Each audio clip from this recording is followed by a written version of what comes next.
In the meantime, Secretary of the VA is drawing some harsh criticism after comparing veterans waiting for health care with tourists waiting in line at Disney.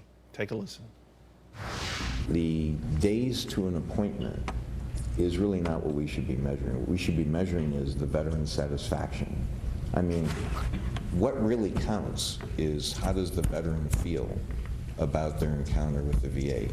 When you go to Disney, do they measure the number of hours you wait in line, or the number, what's important? What's important is what's your satisfaction with the experience. And what I would like to move to eventually is that kind of measure. Joining me now, two warriors, Amber Smith and Jessie Jane Duff. Jessie, what were your thoughts when you heard that?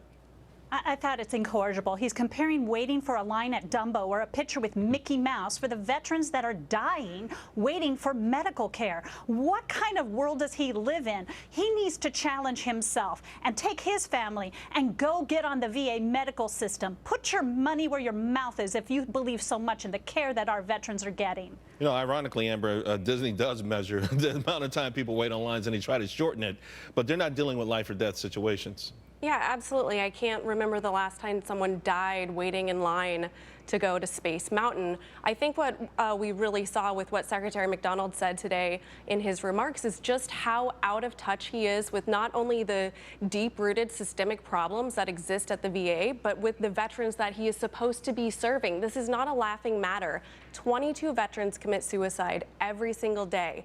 And even now, at this point, some veterans are calling the VA suicide hotline and they're getting voicemail.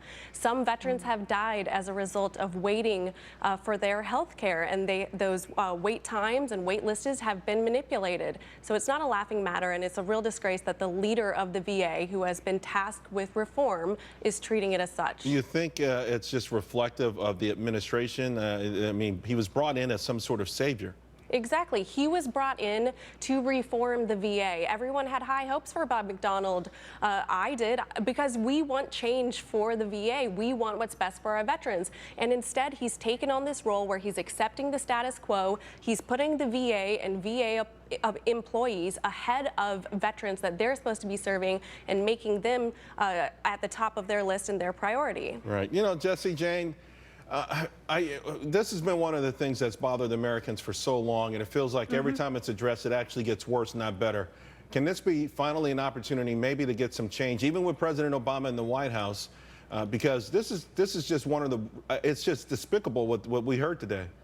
I don't think it's going to change under this administration, because what we heard out of this secretary was excuses. He wants to be graded on the quality of care, but not the time it takes to get that care. Well, first of all, Mr. Secretary, many of your veterans aren't even satisfied with their care, because those who got the Veterans Choice Act, who are going to outside providers, are finding out that the VA is not even paying their medical bills, and then they're stuck with the tab. So many of the providers don't want to even service these veterans. So what we're looking at is a man that has become detached and is now circling the wagons to protect the golden hierarchy that he calls the Veterans Administration. Jessie Jane Duff and Amber Smith, we salute both of you guys for your service. Thank you both very much.